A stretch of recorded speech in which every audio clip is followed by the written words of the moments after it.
Compromise అవ్వండిరా, compromise అవ్వండిరా, compromise అవ్వండిరా అంటే మీరేమో no compromise, no compromise, no compromise అంటారేంట్రా?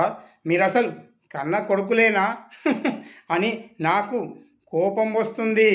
అర్థమవుతుందా? మీరు కాంప్రమైజ్ అవ్వమంటే కాంప్రమైజ్ అవ్వడం లేదేంట్రా?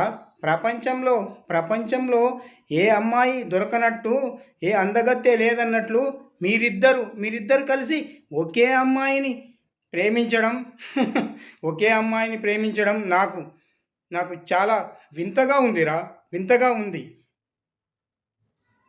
మీకేం పోయే కాలం వచ్చిందిరా? మీకేం పోయే కాలం వచ్చింది? ఇద్దరు కలిసి ఒకే అమ్మాయిని పెళ్లి చేసుకుంటాం, లేకపోతే చచ్చిపోతాం అంటున్నారు. మీకేం పోయే కాలం వచ్చింది? ప్రపంచంలో ఇంకెవరు అమ్మాయిలు దొరకరా? ఒరే పెద్దోడా, నా మాట వినరా, నీ గడ్డం పట్టుకొని బతిమలాడతాను. చిన్నోడు ఆ అమ్మాయి లేకపోతే చచ్చిపోతానంటున్నాడు రా, చచ్చిపోతానంటున్నాడు. కాస్త మనసు కరుణించరా? నీవు కూడా కరుణించడం లేదు. ఒరే చిన్నోడా, నువ్వైనా పెద్దోడు పెద్దోడు అమ్మాయి లేకపోతే చచ్చిపోతానంటున్నాడు రా.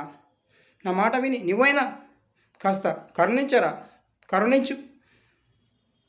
ఇద్దరూ కరుణించడం లేదు. ఏందిరా, ఏమైంది మీకు? చివరకు ఒక ఆడదాని కోసం ఇద్దరు కలిసి చచ్చిపోవడానికి నిర్ణయించుకున్నారు. అయితే ఇక నేనెందుకురా?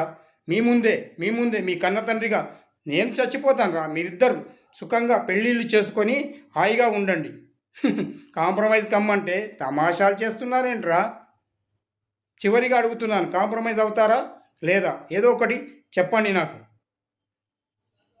సరే, ఇప్పటికైనా కాంప్రమైజ్ అయ్యారు, ప్రాబ్లం సాల్వ్ అయిపోయింది.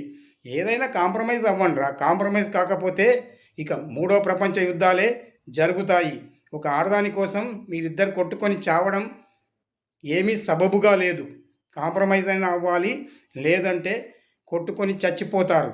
అందుకనే నా మాట విన్నారు. ఇక చాలు. పెద్దోడా, నువ్వే ఆ అమ్మాయిని పెళ్లి చేసుకో. చిన్నోడు ఒప్పుకున్నాడు, కాంప్రమైజ్ అయ్యారు.